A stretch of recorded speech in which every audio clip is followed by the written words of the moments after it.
And we are live. Okay. Um, Hi everyone. Welcome to yet another episode of After Office Hours. AOH is a design community for senior designers where we sort of organize events, workshops, meetups, live stream, everything. You can follow at the rate After Office HQ on all socials to know more about our next events. I am Pooja, founder of AOH and a product designer myself. In our last session, we talked about how AI is reshaping product design at a high level. In this session, we're going to sort of deep dive more into it and bring a very special guest to talk about the implications of AI and LLM intelligence and how AI is reshaping process in big corporates like Microsoft. But before we do all of that, I would like to bring my partner for today, Abhimanyu. Hey, Abhimanyu. All right. Thank you. Hi, everyone. Welcome to the live stream. I'm Abhimanyu. I'm a design director at a fun place called Design It. And I love hanging out with everyone at AOH and with new speakers every other Sunday to try and figure things out in the world of design. Um, we have a very special guest in today, Rahul, who is a product designer at Microsoft. He is pushing the limits of what design can do with artificial intelligence, and on a personal front, pushing the limits of what the human physique can do by training for a triathlon. So, welcome, Rahul. I am going to hand it off to you to tell us a little bit more about yourself and your journey as a designer. Hey, thank you for that lovely intro. Yes. Hey guys, I'm Rahul. I'm a product designer as well. I've been in the design industry for the last 5-ish years. I started off going to design school. That was a really funny story where I think around 12th grade, where you're supposed to pick what you want to choose. I was probably going to do engineering because all my friends were doing it, but then slowly I realized that maybe this is something which is not for me. And growing up, I always was a kid who liked solving problems, so you'd see me winning very weird competitions, right? Like best out of waste, or there's this very weird problem, or quizzes, right? So I always had a knack of solving problems. And then my dad showed me the ad for, I think, the seed paper, which is the IT design paper. And I was like, I just dived a bit more into design, what design is. I was like, oh, okay, maybe this is something I've been doing my entire life. Maybe I should try. I'd rather study something which I really enjoy than, just do what others do. So that's roughly where my journey started with design. And then, after college, I worked with a bunch of consumer facing apps like Zomato and Misho. So in Zomato, I got to work on their online food delivery platform, which was a lot of fun. I joined during COVID, which was not the easiest time. So it's actually really challenging to design for food experiences while delivering food with safety. So that's my stint at Zomato. And then I was working at Misho for a bit, where I worked on growth, helping with growth, right, on the consumer front. And today I work at Microsoft, where I work on search and AI, essentially helping people collaborate in the day-to-day workflows on the enterprise side, right? So it's kind of a mixed spectrum what I have worked on. But yeah, I'm really excited for what we're going to talk about today, especially with what's been going on, which is AI, which is taking the world by storm. But yeah, really excited to be here. And yeah. Yeah, thank you for joining. Honestly, like looking forward to this conversation. Obviously, a very unique topic that no one has ever heard of before. We Yeah. definitely have not been talking Yeah. about it every day, for sure. Yeah. But before we actually go into all things AI, let's talk a bit about your journey. Design journey. You said you started your career with Zomato. Tell us Yeah. what was that like. So working at Zomato, so I joined as an intern, and honestly, I think the first few weeks were great, but ever since COVID happened, it was basically like business was down to zero, right? So for like a good 1-2 weeks, I think everybody was just puzzled as to what's happening around the world. And we were the unfortunate class of 2020 who graduated at that time. So it was a very weird space to be in, but I think I genuinely really enjoyed. I think I would have genuinely enjoyed my time at Zomato because of that. I know it might sound a bit dark, but it was really challenging because the problems we were facing with online delivery was totally different than what we were doing on a normal basis post COVID. So it was a lot of fun. It's already a startup. It was already a startup, and then to have that period on, which also meant a lot of time being spent on figuring out solutions and stuff. So That was my roughly my experience at Zomato. So if I were to give you a purview, I mean, we would get to work with Dipinder a lot because he would keep his design team near him. So any idea he had, he would sort of bring one of the designers and try to make something. So I learned shipping fast, failing fast a lot from there. Right, we would ship extremely quick within features within weeks or days. Right, so that's something I took away from my time at Zomato while I was working there. Awesome. I just want to interject. Yeah. You're pronouncing it as Zomato, and I keep saying Zomato. It's like the tomato thing. What's the actual pronunciation? At least when I was there, it was, I mean, we were given a book, Uh huh. right? And that had some sort of documentation of it's Zomato. Ah, So, yeah, okay. people say Now we Zomato, Zomato. Uh, Yeah. yeah, But I'm so, glad our live stream is clarifying this for everyone. were the first one yeah, to bring this. Yeah. Now there's like Now clarity. everyone knows. Now we yeah, know. Go ahead, Pooja. Yeah, no, this. So you started with Zomato, and which is a company in Gurgaon, and then I think after that you yeah, moved to Bangalore. I'm also going to touch upon Gurgaon yeah. versus Bangalore. Okay. Tell us about it. Yeah. Okay, so I've been a Bangalore boy growing up. I've done school here, college here. So right, so even when, so my family used to move a lot because of my dad's works, and so then we had come from the US and I had learned my English accent from the US. Right, so I would literally say like, "Could I have a glass of water?" And within 1 week, that changed to, "Hey bro, come down, bro. We'll put a scene." Nice. So yeah, so I've been a Bangalore boy growing up. I know a lot of things. Been in the city, so I do have it's home, right? So I do have a soft corner for it. I did go to Gurgaon, but but when I went to Gurgaon, I have never experienced the Delhi winters, and I went in December, and I felt so sick. And I was an intern, right? So I ate at some dhaba. I had like a mushroom masala curry. Probably not a Wow. good choice, What and a I was down with choice, the right? stomach.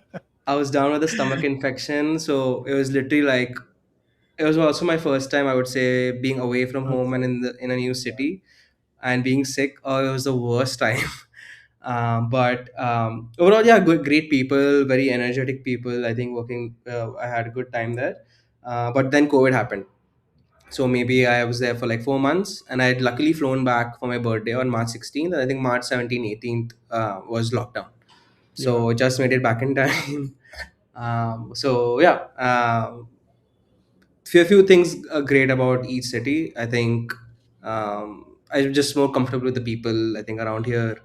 Also, I think for design and tech, it's probably the space to be. Like the people I've met here, not discounting from people who are there, but I just feel like there's a lot more things happening here for you to sort of go Yep. learn from. The weather spoils you a lot, like that's 100%. something. Yeah, but Yes. traffic, there's always traffic, so at both places. So yeah, Yeah. Yeah. It keeps you balanced, right? The weather spoils you and the traffic reminds you. traffic Yes. reminds you that. It keeps you grounded. Yeah.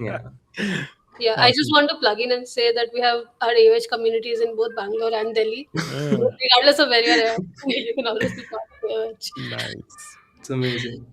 Yeah. Yeah, But you said you started with Zomato, and I think you were on the yeah, consumer side of products, right? You were handling that, and correct. then you moved to Meesho. One Yeah, similarity I see in both these companies is this Indian consumer base, right? You were yeah, sort of building for Indian consumer base, which is sort of slightly different from Microsoft. I'll yeah, say, yeah. because it's more global audience that you are trying to look at. What was that insight, from Zomato, from Meesho, and now like that you brought to also Microsoft?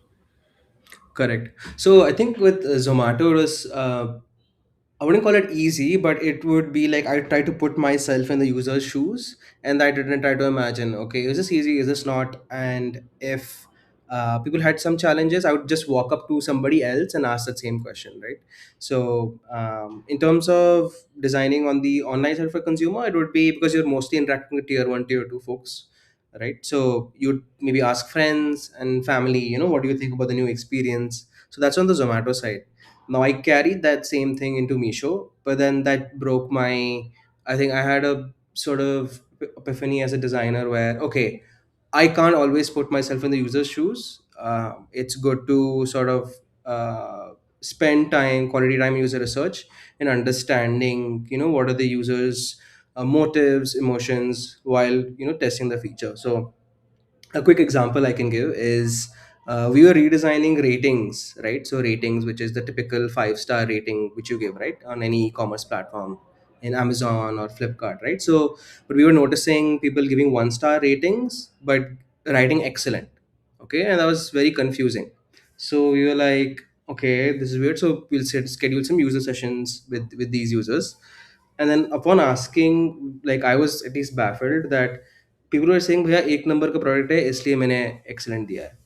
So, and that just, like, you just realize that, okay, like, you're designing for some a totally different target audience, and your design needs to sort of adapt to that, right? You can't sort of take a universal design language just because another competitor is doing it.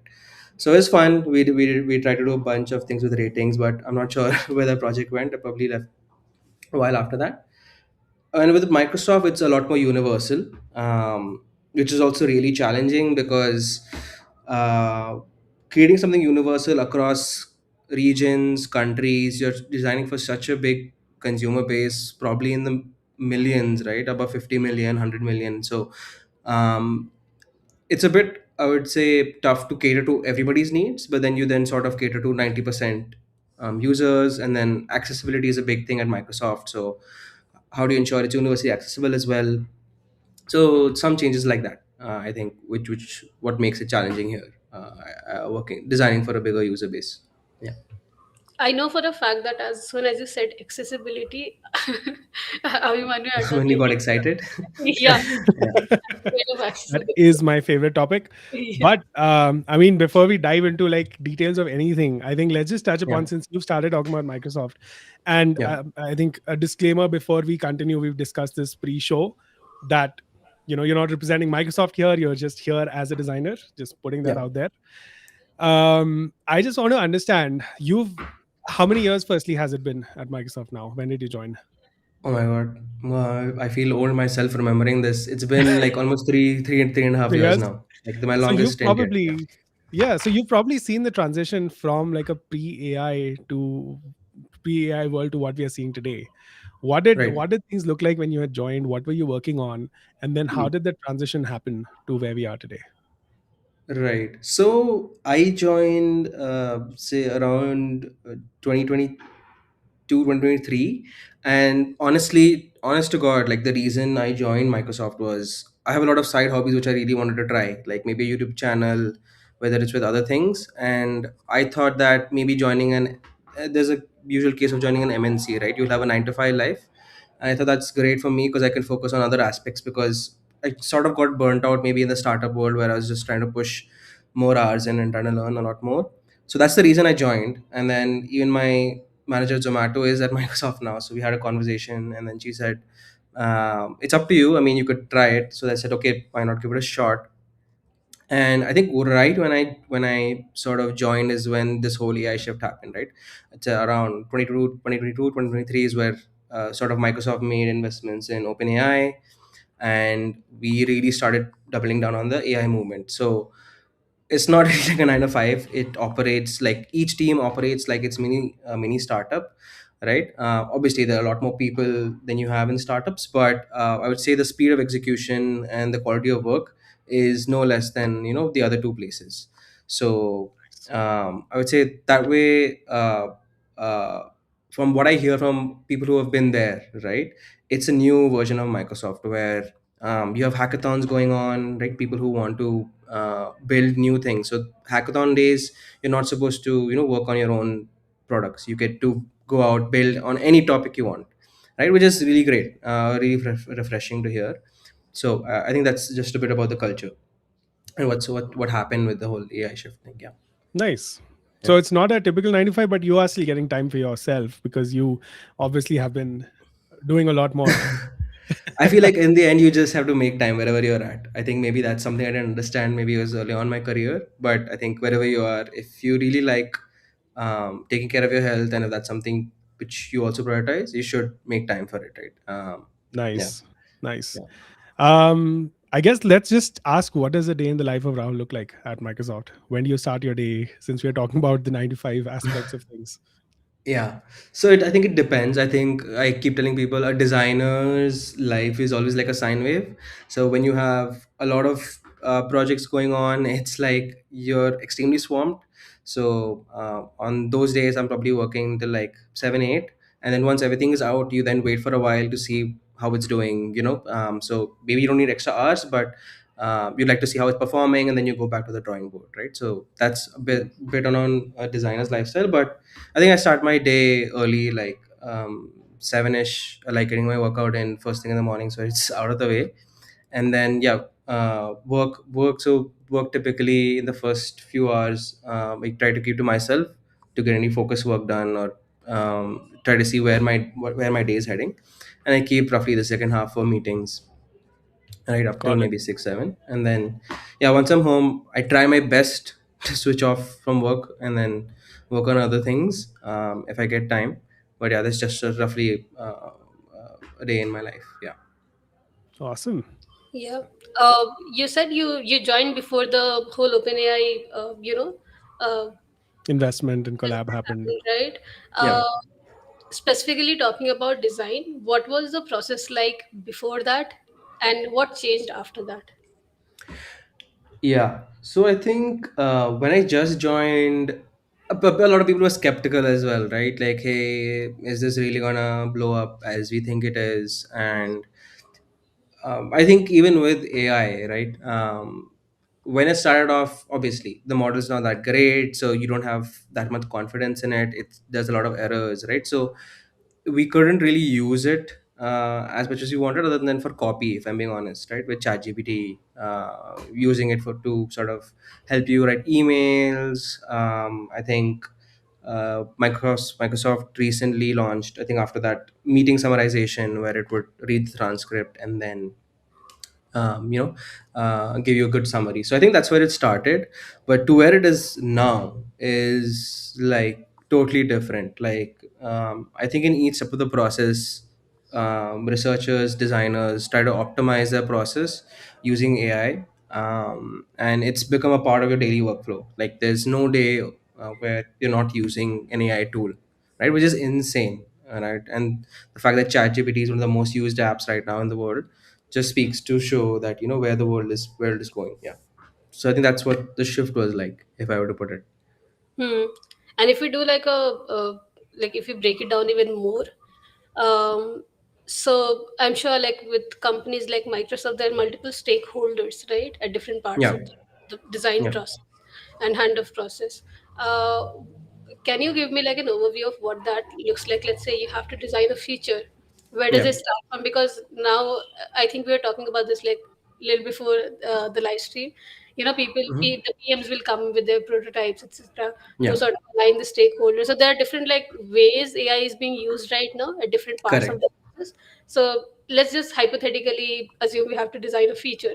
Now, Got it. where does this process start from? What does it look like? Got it. Cool. Yeah, this is a very interesting question.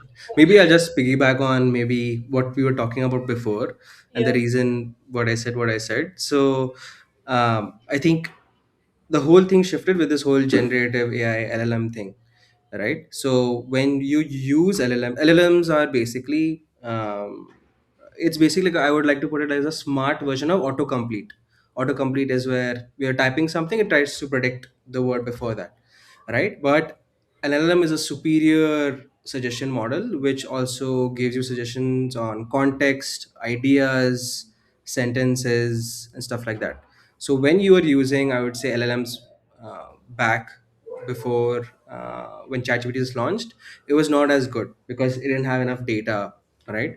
But over time, there's been so much data, it's been trained so well that people now have access to tools, information, which help them in their overall workflow, right? So right from, I would say, let's start with problem identification, right? Um, Whether it's going through like customer feedback, right? People would spend days going through an Excel of all the poor customer feedback, trying to consume it, then try to create themes, right? With AI, it's a lot more simpler. You can sort of jumble that up. It gives you a good summary, as to what are the customer feedbacks, what is the percentage of that, right? So that's where the problem identification starts with your PM, right? And then maybe your PM then goes to your researcher, right? Now your researcher has maybe probably a couple of different things which they can do. One is they using Copilot in the enterprise side, it can go and surf through already existing presentations, documents, right? Which will take a lot of time for you to sift through each presentation. Is this the right presentation? Is it not? So it already gets familiarized on the topic because it has a lot of context now, right? So that's where researchers use it to sort of gauge a rough understanding of the problem statement, and Yeah. then they use it in tools. For example, if they're doing primary research where they're talking with users, each user's note taking is now you would have two researchers joining a call. Now you have one researcher with an AI agent who's taking notes, maybe, right, creating notes for you, transcribing that. And then you have at Microsoft we have an interesting process called ERs, which are called experience reviews, right? So before we push anything to production, we have an experience review where the researcher calls people from other teams, and then you test out the product. And we have three ratings, right? Which is red is you can't ship, yellow is you fix some bugs and then ship, and green is you ship, right? So even that process is optimized for researchers where now you already have an agent in the chat going through everybody's ratings.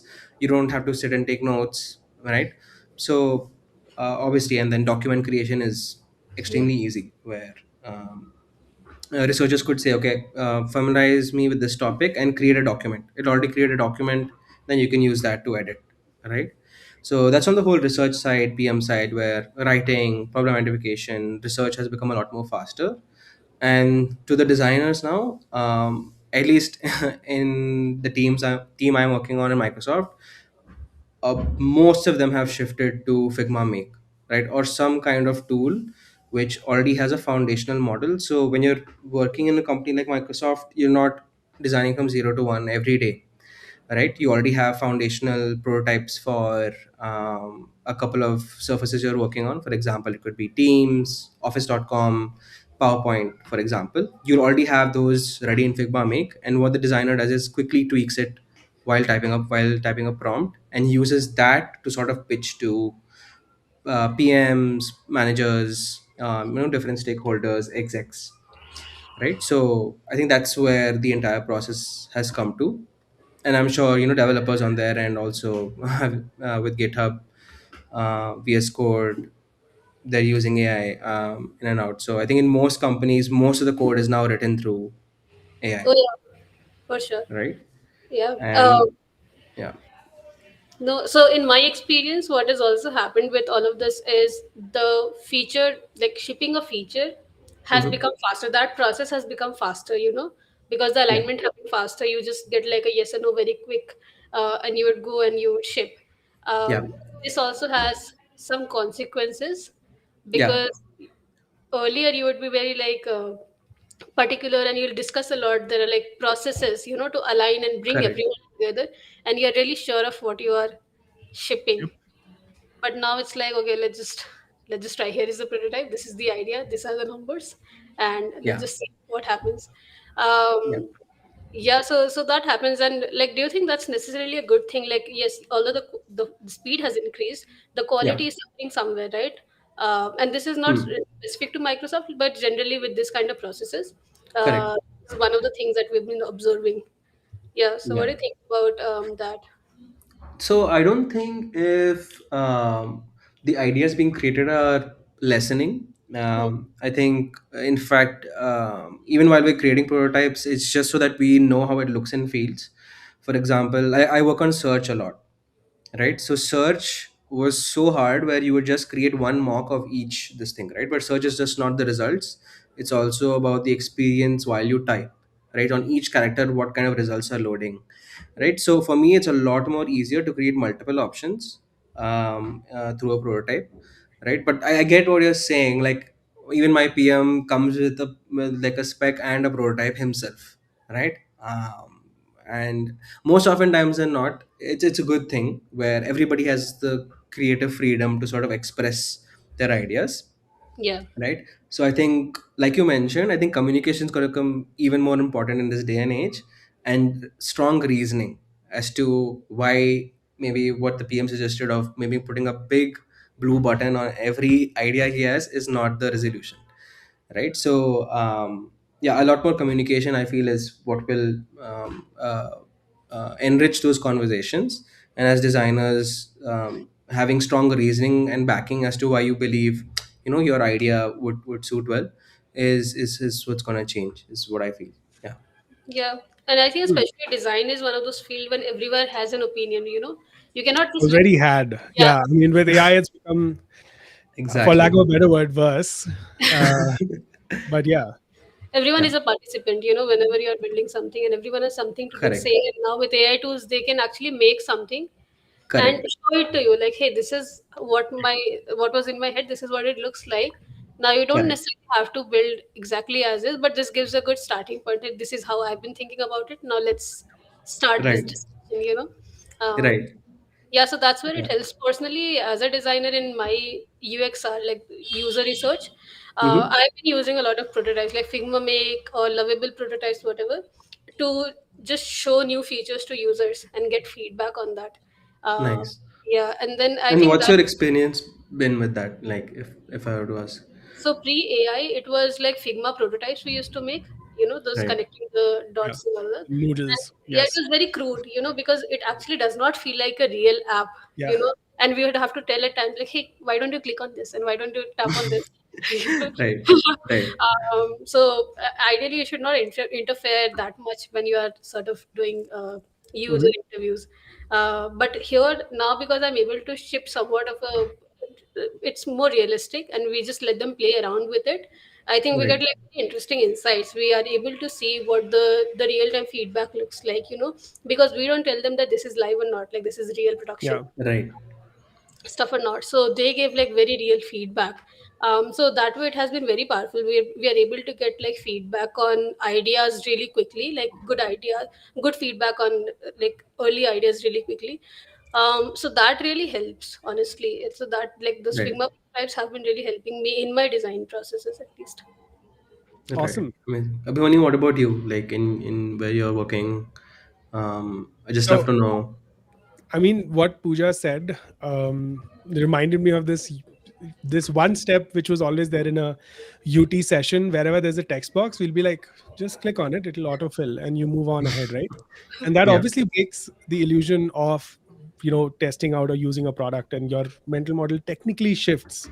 Yeah. You sort of know this is not the real thing. We've not done a UT recently, but we are about to. And the thing that was on my mind was to make sure that so we do our designing in Figma Design and then Mm-hmm. create a big prototype out of it and do the UT on that, because that makes sure Right. that the customers or whoever the end users are feeling that they're using the product instead of something that's like an image with areas you can click on. Yeah. Right. I'm sure Eh, that's gonna have a difference. It's gonna make a difference. yeah, earlier when you show a Figma prototype and you'll ask like them to tap on placeholder so it autofills, you'd be And like, that why? and that blue box comes. Yeah, the blinking blue blocks, and then it fills Yeah, and magically you by can ask itself. questions like, hey, why is it showing ABC at example.com as my email? Yeah. Yeah, and these Yeah. are the things we have to deal with. So I mean, I'm happy that that is an interesting way we are going to be able to use Yeah. Right. what we're doing. To the point which Rahul, you were mentioning how PMs Yeah. were sharing mockups, right? There's another Yeah. company I recently interacted with, and they were saying that they've made it part of the process. They have literally said that you cannot give me a PRD without a make prototype along with it. Yeah. I feel like there is value in acknowledging that people have access to this tool and saying that make it part of the process, because Mhm. now no one has the expectation that that is the final design. They have the expectation that that is basically PRD, and it has to be Hmm. the designer's responsibility to make the final thing, right? Yeah. And I think that's a good sort of way to look at how things are changing, because Yeah. we are all trying to figure out, okay, we've got all these crazy new tools at our hands. How Yeah. are our workflows changing and evolving? Right. So that's a nice thing that I just remembered when you were talking about how you are doing things. Yeah. Yeah. um I don't know, maybe is there a product that you've built with AI that you've already sort of put out there in the market, or is most of the stuff still under development? So, I mean, I haven't put it out for everybody to consume, but I made a fun little. So we have a fun little competition in office where we have this habit tracker thing. So the idea is each time you work out or eat clean food the entire day, you get 1 point, right? So you just strike off basically all the good habits you're doing, and at the end of the month we sort of review, right, with the total number of points. Whoever the winner is, they collect, I would say, 1 2K per person, and at the end of the year that person gets the cash prize so that everybody remains healthy, right? So I made a fun little tracker at office. But man, people are making amazing things at work. Like I was speaking to somebody at lunch. People, one person, because their parents are old and they don't like, they really want help with itinerary. They made an itinerary app just for their parents, right? Hmm, With just simple steps like, okay, right now you have to go to the airport at 12 p.m. You will land 12:30. There's a cab guy waiting for you with so and so. This is a number, right? It's nice. amazing. Like people are making their own apps for their own problems which they have.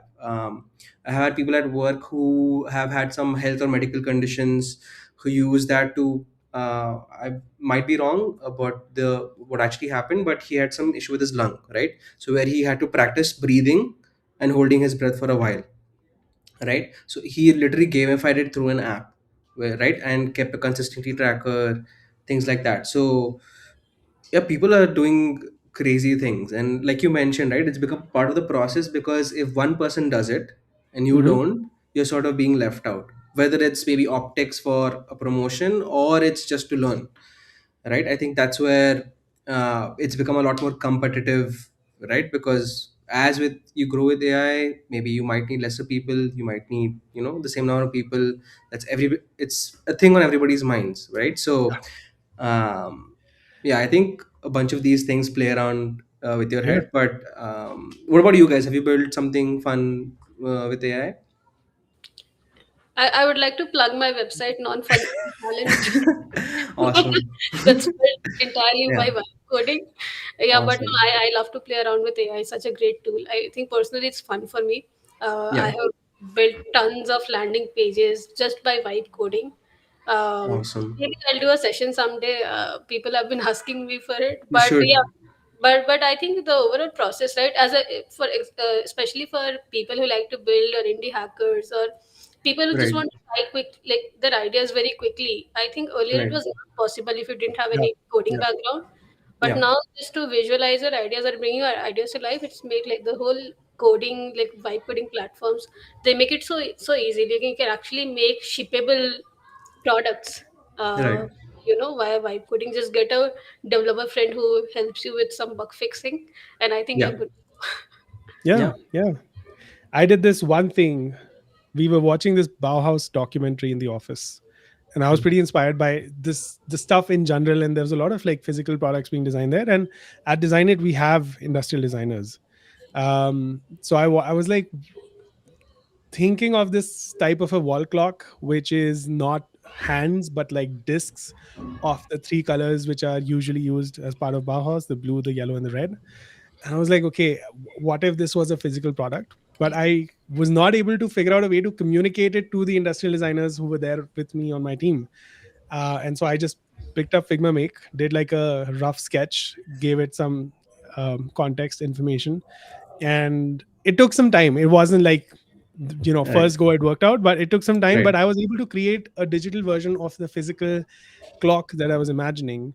And now, the members in my team who are the industrial designers, we've been discussing, hey, can we bring it to life, can we do something? So it just helped me bridge that little communication gap of what I'm imagining to what someone else is hearing from me. And I Yeah, loved that I could do that. It yeah, was pretty simple. Yeah. yeah. Yeah. Crazy And I also, times. yeah, want to give shout out to some of these communities out there. So obviously in Mhm. areas there are people who are building Yes. products and sharing their products. It's very interesting. Yeah, There's this community by Charmi. It's called Designers Who Code, where they also talk about the products that they've built. It's mostly designers who are also experimenting with coding and vibe coding and building products. yeah, There are also plenty of other communities. Maybe I'll put it in the chat later.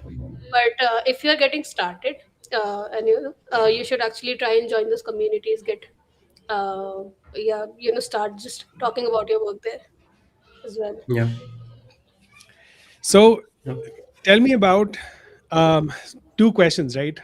Yeah. Adjacent, but what are some of the things that you're using at Microsoft? What are some of these AI tools that you keep talking about that you are Mm-hmm. using to work? Mm-hmm. And we have been talking for a long time about how magical AI is and how things work out. But I Yeah. also want to talk about places where you've seen it fail, where you've seen something like not right happen and then you had to step in or someone had to step in, or it could Right. have gone completely wrong if you did not, that sort of a thing. So, True. part one, what tools? Cool. Yeah. So at least on the work side of things, on enterprise side, we can only use tools which Microsoft makes. So I think we use Copilot a lot during work because it's also right where you're working, generally everywhere. So we use Copilot for whether it's drafting an email, it's there. When you're drafting a Teams message, it's there, right? So everybody has access to Copilot, and I think the researchers use there's a research agent which sort of sifts through documents, files. So it's an agent which is really good at finding uh, Yes. things about topics. So if you want a particular to know more about a particular topic, you can use the researcher agent. For every meeting we use, there is an agent called meeting agent. Hmm. So after every meeting, you don't have to sort of write an MOM. It's already there after the meeting. Yeah. So that's how work is done. And I think on the design side, we're mostly using Figma Make, where we're creating prototypes.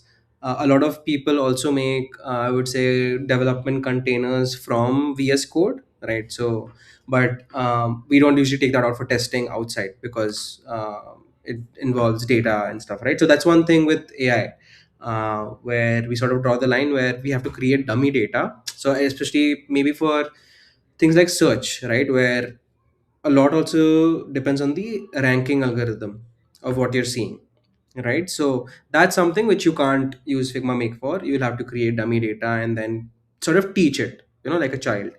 um, so that's one thing where I feel like, okay, we're sort of, we can't transcend the boundary. But yeah, like AI is not always perfect. There could be like, I think the most time it took me to set up was a foundation prototype, because that takes a lot of time. Like I would say, if I had counted, around 18 hours ish of just prompting Hmm. to create the foundation prototype. And after that, if I want to make small feature tweaks, it takes hardly a few minutes, right?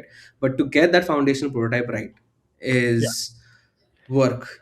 Right?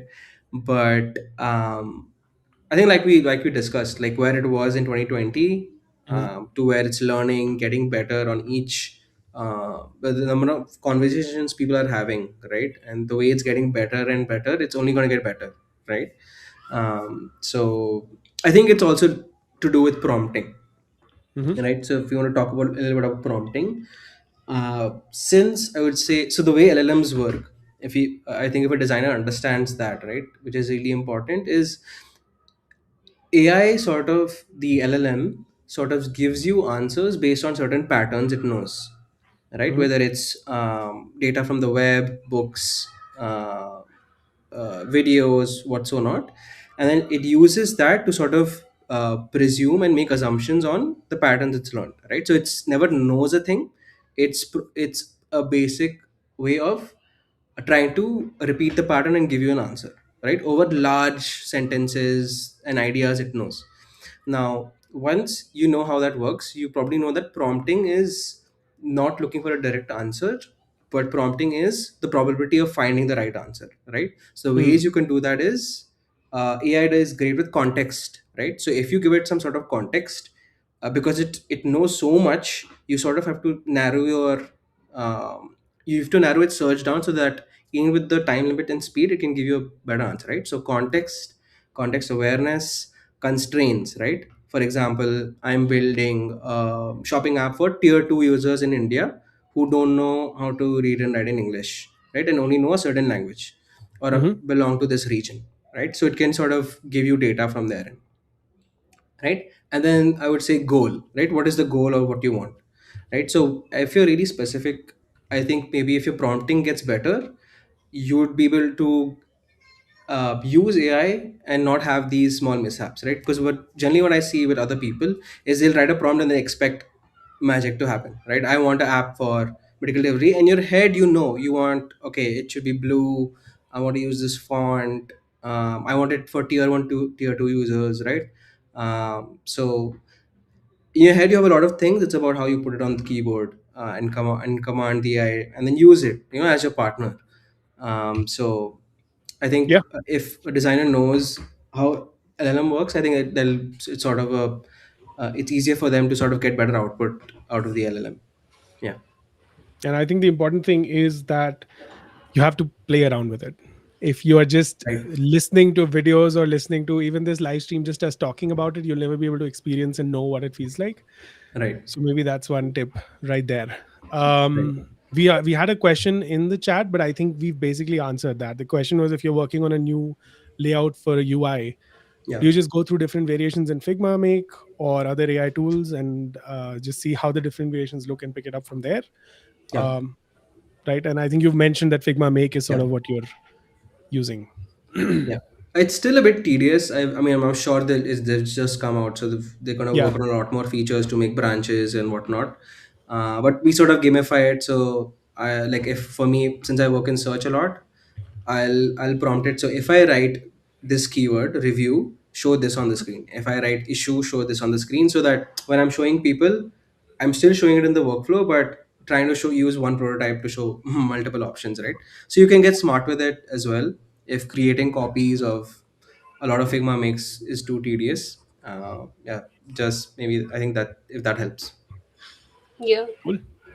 Uh, Actually, so whatever is happening with, because that like daily level changes, updates happening with AI. You learn something, like you hear some new Yeah, news every day with AI advancement, and it's yeah, hard. It's getting hard to keep up.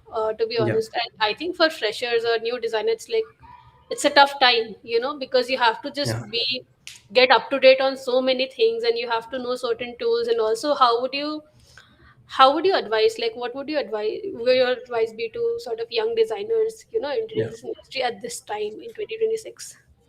Yeah, I think no need for young designers. Even when I walk into office and I see somebody doing something totally crazy with an AI, I think it also gives me a sort of this thing that, oh my god, that's something new again.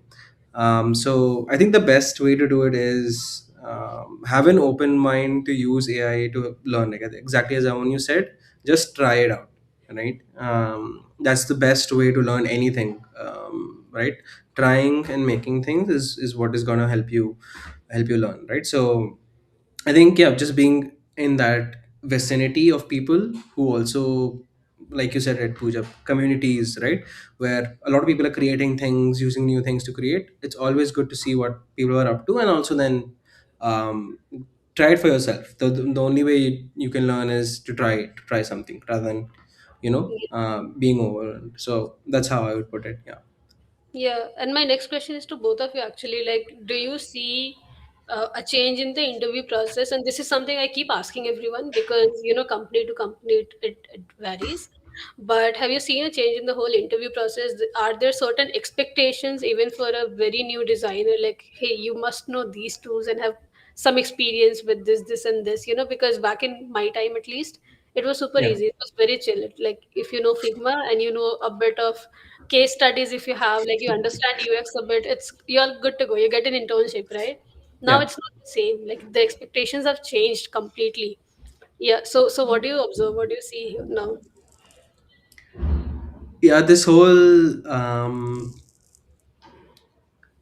Figma as a designer thing might go away now because you'd might be hired more on your problem solving ability, and I would say your ability to ensure you can deliver good experience to users a lot more than using a tool. But you might need to be well versed with using AI tools to ensure you're the you're up to industry standards, right? So tools keep changing, that'll Yeah. keep changing, but I think your main problem solving ability to communicate with other stakeholders is a lot important, right? Ability to communicate is so important now. So I think it's not only going to be about tools, but also how you sort of As a designer, what do you bring to the table? Yeah. Yeah. Abhimanyu, what is your experience? Oh, so many thoughts come to mind, but like it's a very timely question for me because I literally have a meeting set up tomorrow with the leads on my team Yeah. to figure out what do we do, how do we change the hiring process. We've recently come up with a couple of requirements to onboard some people, but um, we want to keep it short. Previously, we used to have this entire concept of an assignment, and you go back, you take a week, all of that stuff.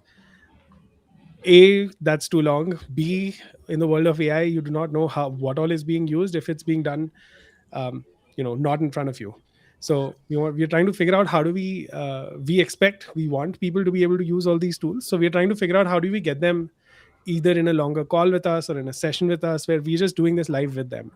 So it's not it's like a whiteboarding session, but really like an AI centric one where we are trying to figure out, and depending on what role you're applying for, like researchers, we might expect figuring out how we're doing synthesis, where are we actually validating, how are we making sure those kind of things are happening.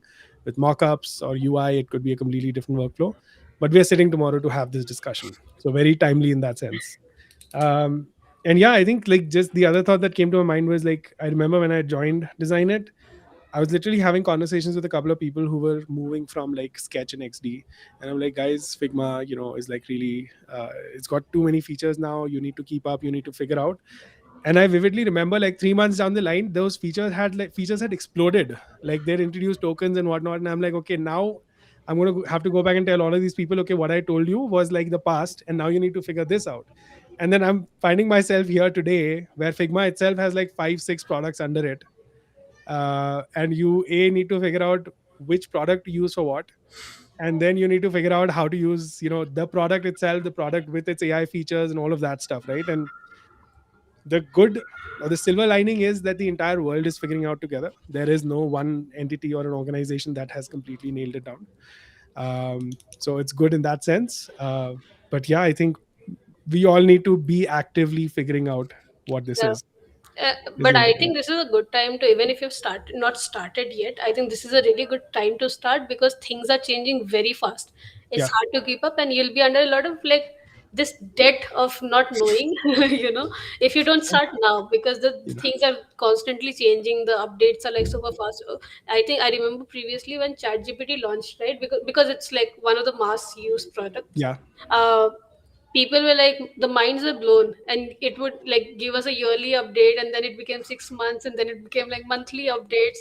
Now yeah, every few weeks a new model is there and now every new day, if you go to Claude or Cursor, it's like new version is available, update. That's how yeah, fast things are changing.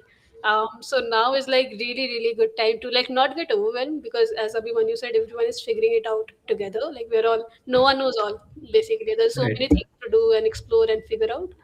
So yeah, like just if you are scared of this, like just club in with like a bunch of friends who are also trying yes, to figure it out, and just try to figure it out together, if that helps. that Yeah. makes Yeah. sense. I have a question, Pooja, if you don't have anything right away. Go ahead. Awesome. All right, so we've discussed a bunch about designing with AI, but I want to touch upon designing for AI. Microsoft is one of those companies which is at the forefront, and you obviously don't have to talk about any specific kind of products, but as a designer, philosophically, how are you now looking at the design work now that AI is sort of a central part of experiences? What is it that you're doing differently? Yeah, so I think in terms of one is you're designing for AI capabilities, which is different, but I think the other version is now as we have agents as well, right? I think in the enterprise world, like I mentioned, the meeting agent, which sort of creates a summary based on the meeting, right?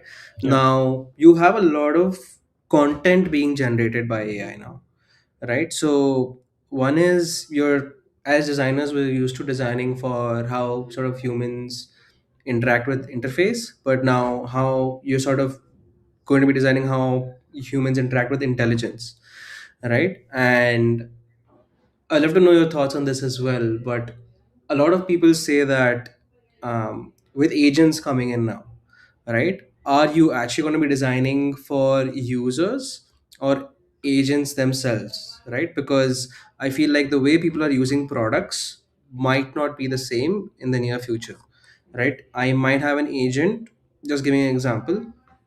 I might have an agent which I might use to book a trip. Right now, the standard process is I'll probably go to booking.com, make my trip, try to figure out stuff from there. But imagine I just entered a prompt. I'm looking to go for vacation, so and so date. um, I want this kind of weather. This is my budget.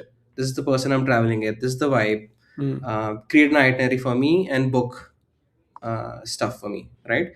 So the way people are, I would say, interacting with interface is also changing. So I think as a designer, knowing what AI's output is and how humans are changing the way they interact with interfaces is also really important to sort of be, again, like you guys said, like if things changing every day, we don't know, but I see it heading that way, right? Mhm. Like for any query I have, I don't go to Google anymore. I probably ask it to chat GPT. I have Figma Make on the side. I have my Teams chat on the side. I'll enter a prompt. While it's doing the prompt, I'll get that something else, and you have your AI working for you, right? Shopping is something which is not hit me yet, because shopping I still like to explore myself. But at times I'll ask ChatGPT like, "Hey, what do you think? Like, which color looks good?" And it'll try to give me an answer, right? So Okay. yeah, I think it's going to be very interesting as the world turns out. But my hunch is that apps will exist, but designers will have to be more cognizant about designing for humans and the way they interact with intelligence. Yeah, Hmm. There is a lot to dive in there, but since you've mentioned agents, that was like the other thing that I was going to right, ask you. And this was like a video that I saw like a couple of days back where they were right, talking about reactive versus proactive. In the context correct, of AI, it is chats versus agents, for example. So for right, a chat, you need to ask it something for it to react and tell you. Whereas right, agents are supposed to be these things which can just work proactively, do things for you, and you correct. keep seeing the outputs, right? um I guess talk a little bit about how that's Sure. happening, because you are talking about things like Figma Make on the Right, one hand, which requires you to provide something, and then you got right, your agent which is doing your meeting stuff, right? Talk a right. little bit about those things from the experience lens. Sure. Yeah. So for maybe somebody who's just new to agents, so uh, each LLM has a surface, right? So say for example, OpenAI is a LLM surface. Think of it as a brain, right? It has all the knowledge. From basic, it knows your context. It knows a lot about you and personalization, but it's only the brain. You don't have the body and the hands, right? That's where agents come in. So agents are mechanisms, I would say, in the LLM, which help you complete tasks, right? The way they are different is they have a bunch of things in them, right? So they're very goal oriented. So they always have a task which they need to do, right?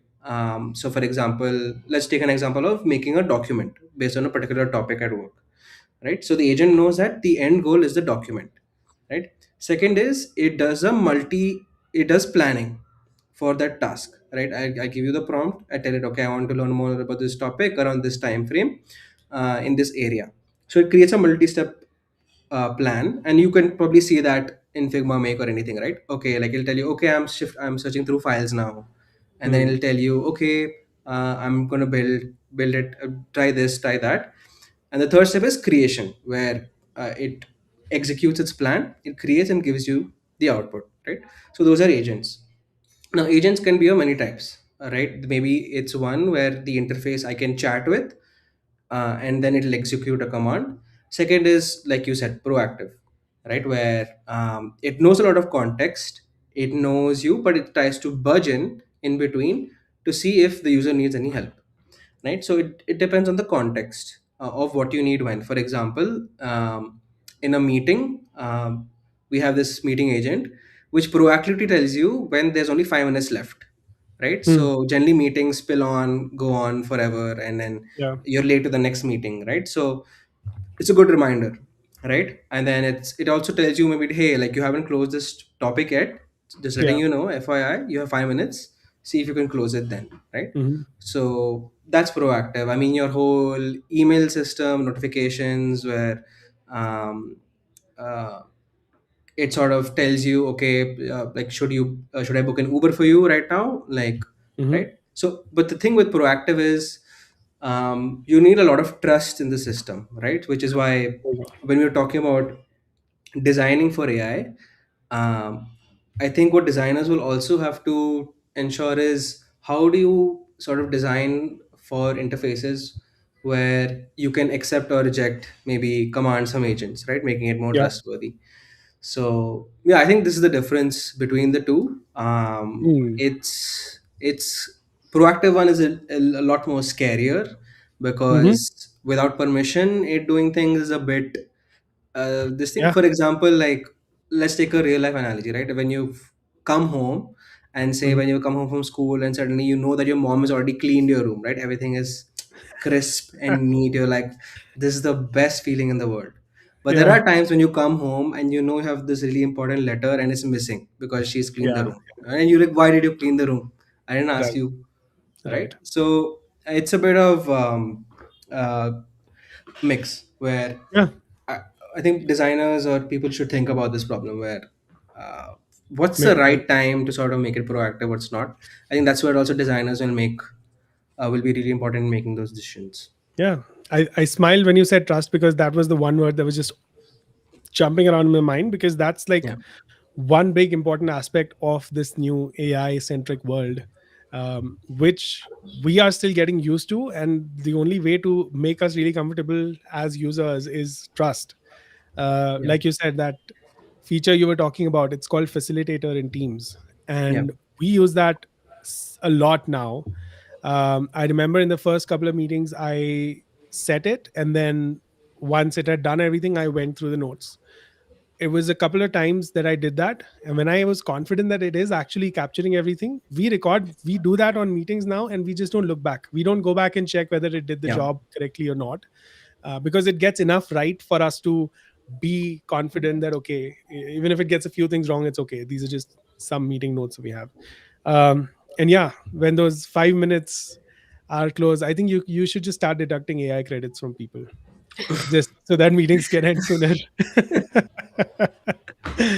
Yeah. Yeah, cool, cool, cool.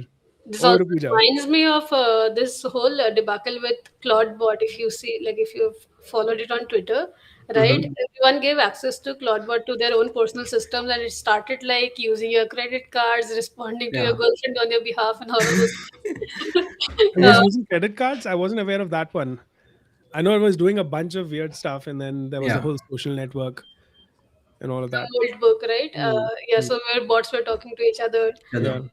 but that opened up like a warm box of like, oh, security concerns, because oh, Yes. so far we have not Yeah. thought about it, because we Yeah. see Cloudbot as this great agent who can do bunch of things Yeah. for us. But then and one thing is, you cannot hold AI responsible for the mishaps it does, because there are no consequences. What will you do? Take away the credits, like, oh, it's Yeah. so there are no, the consequences always falls back on the human, right? You have to take up the consequences, whatever. Yeah. So we are Yeah. very early in that way, like with this whole like security concerns, and how we're going to tackle this whole uh, questions around trust, security, scenes where like people are also misusing AI for a lot of things, like scams and Yep. stuff. So Yeah. I think we're really early into that also, and yeah, figuring out parallelly as we go. But while talking about AI and AI in work, right, Yeah. you do you also use AI on personal front? For example, I like to calculate like my macros, etc. Like, I just feed it to GPT and ask it to Nice. do that breakdown for me, right? So Yeah. are you using AI for your personal goals as well, or health tracking? We know you are into like triathlons. You practice, like, you train for high oxygen environment. So tell us more about it. How are you utilizing it? Oh yeah, definitely. I use AI all the time. I love the voice feature mode. So it's a bit scary as well. But it just knows so much about me that maybe Mm. through work, or is whether it's the training, what I eat, sometimes maybe even some personal issues, right? Where you ask for an opinion, Hmm. right? Whether it's even my parents maybe use it for creating lists, shopping, right? So even in the personal world as well, I think I've been using it a lot, especially the voice mode. Yeah, it's helped me quite a bunch in my trainings as well. So whether it's a training plan, whether it's my food and nutrition, sleep. I've noticed people in office where you get a report from the doctor, you're not able to read the report. Right when you go for some medical checkup, you ask AI to sort of read the graph for you. It sort of does a really good job. Health report, health analysis. So yeah, I think it's pretty helpful, and people should. It's gonna be a lot more helpful for people, even for consumers just using AI, right? But what about you guys? Where have you used it on the personal front? I'm just very curious to know. Pooja, I don't know what tools, like what are you using for a macro thing? I mean, I'm even curious to hear about what tools it is. So Hmm. at work it's Copilot, but when you're out of those Yeah, restrictions and you have like everything in the world available to you, what is it that you sort of fall back to, or what are you using more? yeah. For me, it's mostly Chat GPT, and I again like for this, I probably have for certain things I have different platforms which I prefer. Right. For example, image generation, I'll use Gemini. Nice. For probably daily conversation or keeping track of my day to day, I'll use ChatGPT. Right, for its any coding related work, I'll use probably Claude's Anthropic Hmm. models. So Awesome. yeah, it's sort of branched out now, where I'm using different platforms for different things. Yeah, but Nice. what about you guys? Yeah, personally for me, I think for work, same as you, right? I use different tool for different use cases, and that has Hmm. become so. For example, UXR synthesis, I use Gemini to give me like a breakdown and key Hmm. pointers and also Hmm. insights. I use Lovable Figma Make for all this prototyping, because those are like hard coded simple prototypes that I have to present, and Yeah. then yeah, for general like meeting summaries, and you have those granola, those note takers that you typically use, right? Yeah. Yeah, but now my inbox is filled. I need to do something about it. But at a personal front, I think ChatGPT has been my go-to for a long time, and also now that I think about it, it's hard to move to another platform because it already has so much context on me, right? Hmm. Already knows so much about me. Although it's scary also because they have Hmm. those terms and conditions which I've read, I've gone through them, and they can use it in a number of ways. Yeah. Scary, but it's just so helpful that you are not left with any other option. Um, Yeah. but I Hmm. do that like for my work breakdowns and my like daily like tell me about like I use it as my like assistant, Nice. Yeah. right? Like my daily breakdown, my look at my calendar, give me this 3 4 insights like what does my day look like. Yeah. Uh, Yeah. a lot of Uh, AOH work also like reaching out to oh, yeah. So I that's use nice.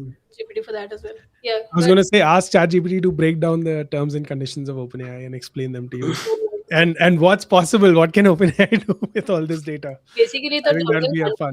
it says it can We just own you, right?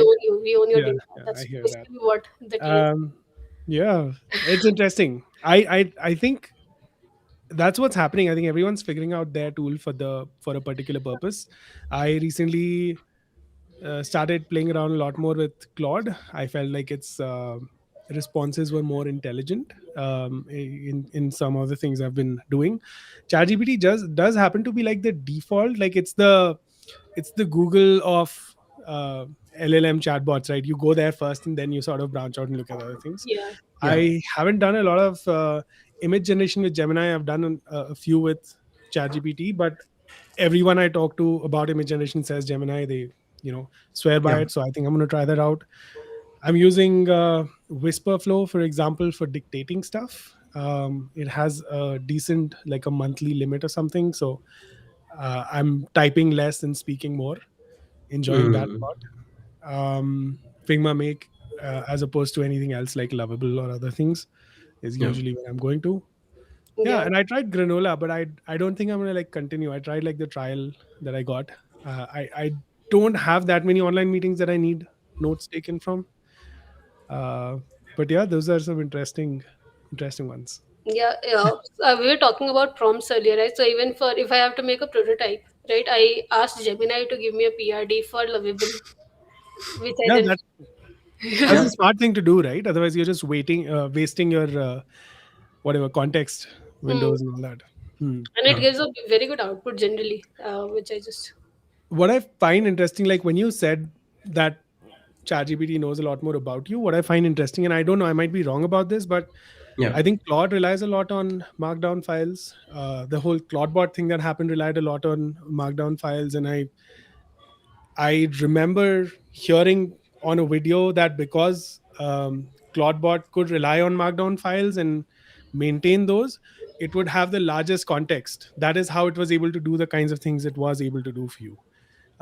So I don't know, maybe if one of the aspects of the future of using these chatbots is having all of you, your digital twin, in the form of Markdown files, and that way you're portable between these different models. You can go Right. wherever and do what you need. Right. That'd be an Yeah. interesting one.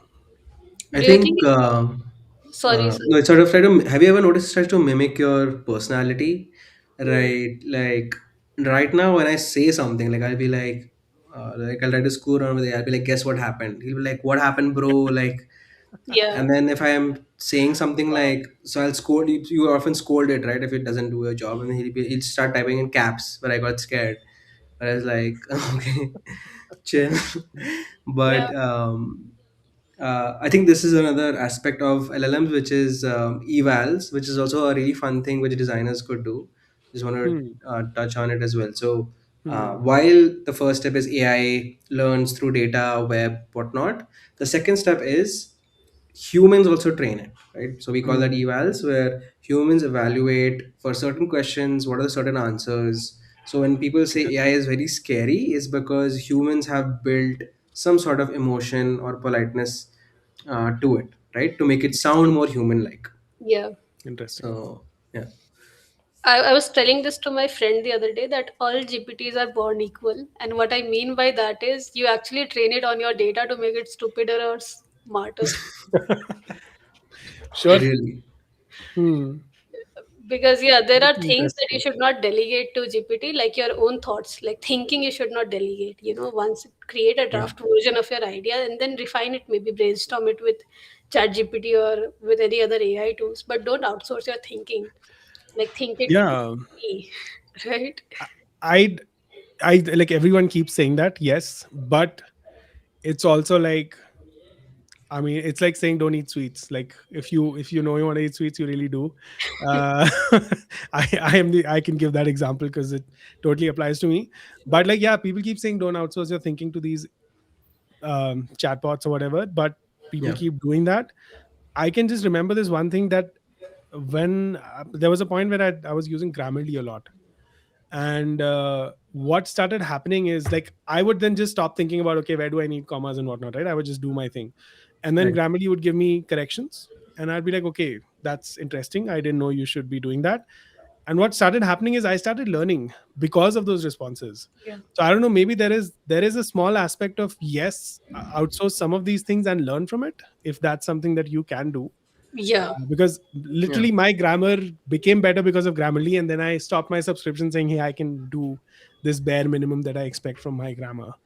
Yeah. uh, Yeah. Maybe there's an What about aspect. for kids though? Because I'm just wondering, right? Hmm. If you have a tool where you have access to all the time, right? I think Yeah. what Pooja is saying is maybe thinking about it first Hmm. rather than letting AI decipher your thoughts is very scary. Somebody should do a study on it. Yes. Um, which is, yeah, just got me thinking when you said that, right? Yeah, yeah, yeah. And Because, I'm gonna be in that phase soon where my kid is going to be exposed to yeah, a bunch of these things as part of school or as part of his right. friend group or whatever. That'll be an interesting one. Someone else at work was talking about it. Their kids are already at Hmm. the 9 year, 10 year mark, and they're using Correct. this every day. Yeah, Yeah. that's an important fun for sure. Hmm. Yeah, I mean, I think one important thing to do in all these cases is to observe like how you improved your grammar with Grammarly, because you are actively Yeah. also looking at the responses it gave back to you and analyzing it, right? So you cannot be very mindless about like with it. I feel like you cannot just copy Mm. paste and copy paste there. Yeah, yeah, yeah, yeah. That you should But not cannot. yeah, but I think the lack of trust with LLMs makes us read at least. I mean, I've probably not been reading as much in my personal life. My hunch is it will go away very soon as the models improve, It's as the possible. output improves. You stop checking like how you did with your Microsoft facilitator. Like you Yeah, stop, I did. Yeah, yeah, yeah. When I felt the trust was enough, I was like, "Yep, whatever don't need to it's check, meant right? to be." Yep, And yep, that's going to happen very soon with this responses also. You yep. stop checking it after a point. But I think so. yeah, you have to be really. Yeah, we're living in very interesting times. Where we're talking about all Yeah. of this. It's dystopian almost Yeah. to talk One about. thing I do is I try to paste the response, and then I have to make it sound more human. That's the Mm, way I edit it, so that people should not. I mean, there's also a perception of other people noticing that you're using AI, and Hmm. then that's frowned upon. Like for an email, Hmm. right? If you see that long dash, or somebody Yeah, slides into your DMs with that long dash, right? mm, yeah, yeah, yeah. There's something about it which throws me off. Yeah. I don't know why. yeah. Maybe No, it's I maybe did frown upon. I did that recently. Our person like in the studio who's helping us with all of our IT. yeah. He used to only support the India studio. Now he supports all the studios. So what he started Okay. doing is he just writes down his like, okay, here are steps, and then he Yeah. gives it to Copilot to generate like the thing, and then he sends Yeah. it. And Yeah. everyone's like, okay, this is like too much information. Like we just want an answer from our IT person. Right. Hmm. Right. I Yeah. hear you. Yeah, I Yeah. did frown upon that. I'm like, bus, that's it. Like, Yeah. let's just have a conversation. Yeah. Yeah. Right. So I think it's Mm. a very weird world where everybody's encouraged to use AI, but the Mm. moment somebody finds out you're using AI for a response, Yeah. you're Then it's suddenly very given. You're like, yeah, it's a bit weird, but I think that's how it is. true. Because I think one of the Twitter comments I read said like you did not spend like a minute crafting this. Why should I spend my minute, reading your AI slog? Basically, that's what it Hmm. came Right. down to. We're all Hmm. heading towards that Wall-E future, right? Where we're just on floating things. AI just Yeah. talking to AI doing its job. Yeah. Yeah. Yeah. No, but we have to be careful with how we use it, how we utilize it. Definitely is a great tool, Yeah. but ultimately it's on us, to maximize or be careful with it. Whatever we want to do with it, it's on us.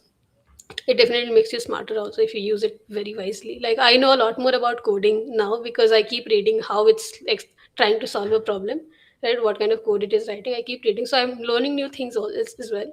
But the important part is just observing and trying to understand. Take it as any other, like how you would learn a course, Yeah. maybe go Yeah. through a course in an academy or those kind of platforms.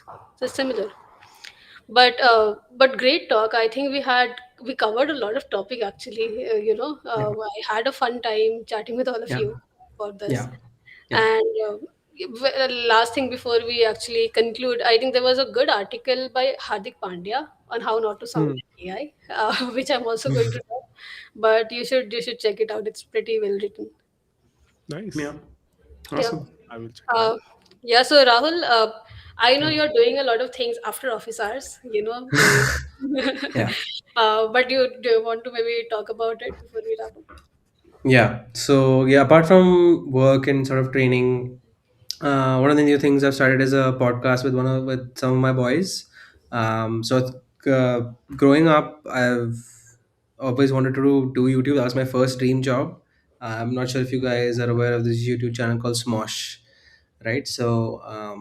They started this YouTube channel when I was in maybe fourth or fifth grade, and I was just watching two boys who were in middle school. Probably, I mean, maybe for American standards, they're in middle class over there. So, how with no resources, they sort of took over the internet by storm. But then, yeah, life happens. Maybe that was something which I didn't do back then. But I also, these boys also run a cricket YouTube channel which is like 40 to 50,000 subscribers already, right? So, and I've known them for the last 15 years. So we're just doing a fun little podcast. It's called Honey Lemon Tea. So it's a very interesting, I would say, take on a podcast where one of the boys is the expert of the topic and the other two sort of don't know what they're going to talk about. So yeah, we talk about everything. We talk about a little bit about AI, a little about maybe how is it growing up for us, person living in India, right? Because most of the content you consume, you can't relate to it. So yeah, sounds something fun I've started. So if you guys want to hit a watch, just search for it or follow me on my socials. I'm sharing a lot. on that. But yeah, this is something I just wanted to share. Thanks. That's great, and congratulations. I think it's That's awesome. yeah. Finally, you're starting with this. It's great. Um, well, I think this brings to us to the end of this live stream. I had a great time talking with both of you about all things AI. It's one of those topics I think it's endless. You can keep talking Yeah. about. Yes. Yeah. But hopefully, Rahul will see you again in another AOH event, workshop, live stream somewhere, right? Yeah. Yeah. We should do something soon. Okay, all right. Thanks, everyone. Bye bye. Thanks, Awesome. guys. You. Bye. All right. We hang on for